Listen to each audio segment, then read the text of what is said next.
রাতটা অদ্ভুত ঠান্ডা ছিল। কলকাতার বাইরের দিকে একটা পুরনো রুটে চলত একটি পুরনো মিনিবাস, রুট নম্বর ৭৪B। চালক ছিল মোহন, ৪৫ বছরের এক গম্ভীর মানুষ। সে একাই শেষ রাতের ট্রিপটা করত। যাত্রী কম, কিন্তু রুটটা কভার করতে হতো। এই শহরে সবকিছু চলে নিয়ম মেনে, কিন্তু রাতের শহরটা আলাদা। প্রায় মোহন নিজেই বলতো এই কথা। সেদিন রাতটা ছিল একটু ভিন্ন, আকাশে চাঁদ নেই, রাস্তা ফাঁকা, বাতাস থমকা। গাড়িতে মাত্র ৩ জন যাত্রী। একটা ছেলে কানে হেডফোন গুঁজে বসে, একজন বৃদ্ধ লোক জানালার পাশে আর এক মহিলা সিটের একদম পেছনে। হঠাৎ গাড়ির বাতি একটু ঝাপসা হয়ে এলো। মোহন ড্যাশবোর্ডে হাত দিল, কিন্তু কিছু ঠিক হচ্ছিল না। ঠিক তখনই এক বৃদ্ধ যাত্রী উঠে দাঁড়িয়ে জিজ্ঞেস করল, এই রুটে কি আপনি সব সময় এই মহিলা যাত্রীকে তুলেন?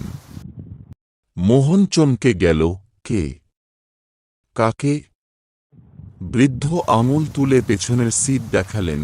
মোহন আয়নায় তাকিয়ে দেখল, সেখানে যে মহিলা বসে, তাকে সে কখনো তোলেনি। আর তার গায়ের কাপড় ভিজে, যেন কেউ জল থেকে উঠে এসেছে। চুল থেকে জল পড়ছে, কিন্তু গাড়ির ভেতরে এক ফোঁটা জলের দাগ নেই।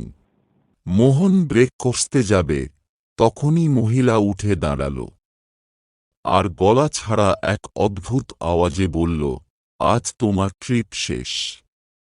আমিও শেষ করব আমার অপূর্ণ ট্রিপটা।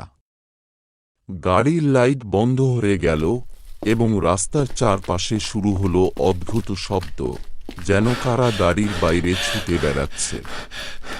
মোহন চিৎকার করে উঠল, তুই কে? তুই কবে উঠলি আমার গাড়িতে?